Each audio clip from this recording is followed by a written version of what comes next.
সুপ্রিয় গাইস, আপনারা একটি বলের ভিতরে অনেকগুলি মাছ দেখতেছেন। তাজা মাছগুলি একটু আগে ধরে আনা হয়েছে।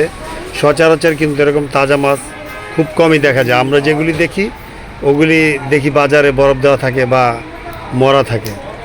যাই হোক, মাছগুলি এখনও নড়াচড়া করতেছে। আপনাদের জন্য একটি ধাঁধা থাকবে, এইখানে কি কি মাছ আছে কমেন্টে নাম লিখে জানাবেন। যে সর্বোচ্চ বেশি নাম বলতে পারবে তাদের জন্য সঠিক পদ্ধতিতে পুরস্কার আছে। এই পুরস্কারটি কে গ্রহণ করতে পারবে সেটাই আমাদের জানার বিষয়। দেখি যারা মাছ চিনে বা যারা মাছ কিনে তারাই বেশিরভাগ নামগুলি বলতে পারবে। এখানে কি কি মাছ আছে আপনারা বলবেন।